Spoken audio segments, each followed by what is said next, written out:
नमस्कार। आज हम एक बड़ी दिलचस्प किताब के कुछ आइडियाज पर बात करने वाले हैं।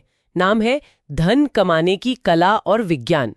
हमारे पास इसके कुछ खास हिस्से हैं और आज कोशिश करेंगे कि इसमें जो दौलत बनाने और फाइनेंशियल फ्रीडम पाने के तरीके बताए गए हैं उन्हें समझें।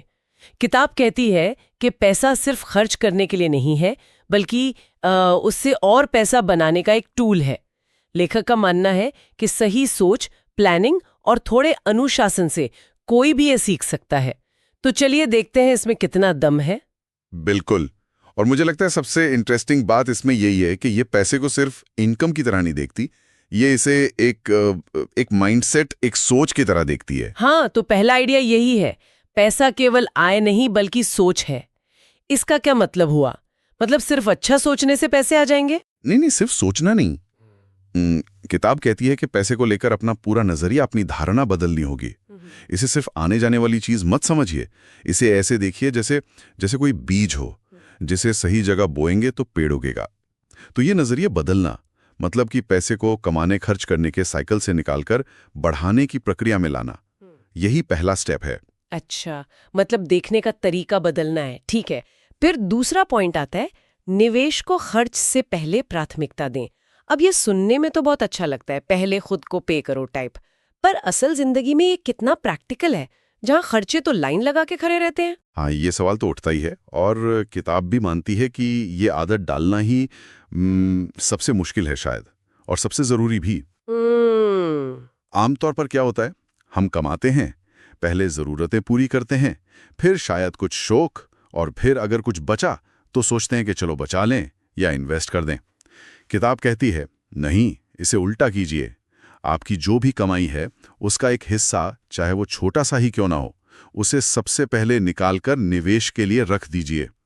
इसे ऐसे समझिए कि आप अपने फ्यूचर सेल्फ के लिए कुछ अलग रख रहे हैं, फिर जो बचा उससे बाकी खर्चे मैनेज कीजिए।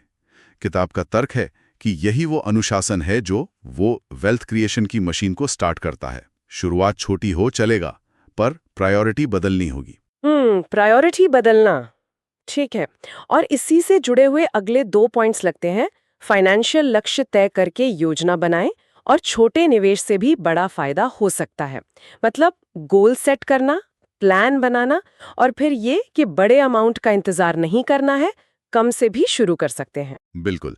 देखिए, लक्ष्य तय करने से क्या होता है, आपको एक दिशा मिलती है, पता होता है जाना कहाँ है, और प्लान उसका रास्ता बन जाता है, नक्शा। और ये जो छोटे निवेश वाली बात है ना, ये बहुत जरूरी है। किताब कहती है कि ये टालमटोल को खत्म करता है। लोग सोचते रह जाते हैं कि भाई जब ज्यादा पैसे होंगे तब करेंगे। किताब में एक उदाहरण भी है शायद, कि कैसे रोज के सिर्फ मान लीजिए 100 रुपए भी अगर सही जगह डिसिप्लिन से इन्वेस्ट किए जाएं तो सालों में वो कंपाउंडिंग की वजह से एक बड़ी रकम बन सकते हैं। अच्छा, मतलब वो ब्याज पर ब्याज वाला चक्कर। हाँ, वही चक्रवृद्धि ब्याज। किताब कहती है शुरू में रकम छोटी दिखेगी, पर वो लगातार करते रहने की आदत वही असली गेम चेंजर है। तो मतलब कंसिस्टेंसी और टाइम देना, ये जरूरी है।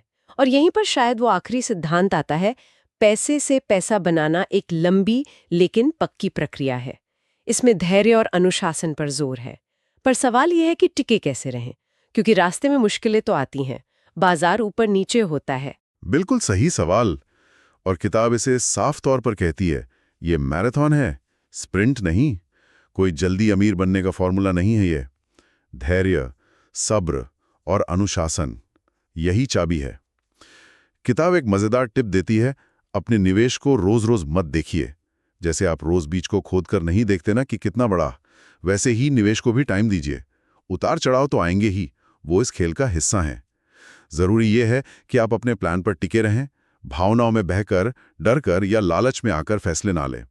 और ये अनुशासन, देखिए, सिर्फ पैसों के लिए नहीं, जिंदगी में हर जगह काम आता है। तो अगर हम इन सब बातों को समेटें तो सार क्या निकलता है? ऐसा लगता है कि ये किताब कह रहे हैं कि पैसा कमाना या बनाना कोई किस्मत की बात नहीं है, बल्कि ये एक स्किल है जिसे सीखा जा सकता है। सही सोच, निवेश को प्रायोरिटी देना, प्लान बनाना, छोटी शुरुआत करना, और फिर टिके रहना, धैर्य और अनुशासन के साथ। आपने बिल्कुल सही समझा, यही निचोड़ है।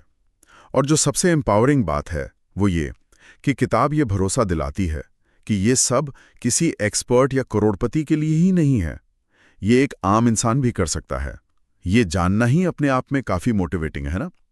और यहीं पर शायद हम अपने श्रोताओं के लिए एक छोटा सा सवाल छोड़ सकते हैं।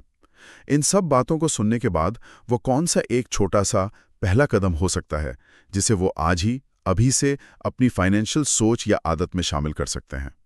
क्या वो रोज के 100 रुपये बचाना होगा या अपनी इनकम का मान लीजिए 5% अलग रखना? सोचने वाली बात है। बहुत ही दिलचस्प सवाल। और इसी विचार के साथ आज की ये बातचीत यहीं खत्म करते हैं।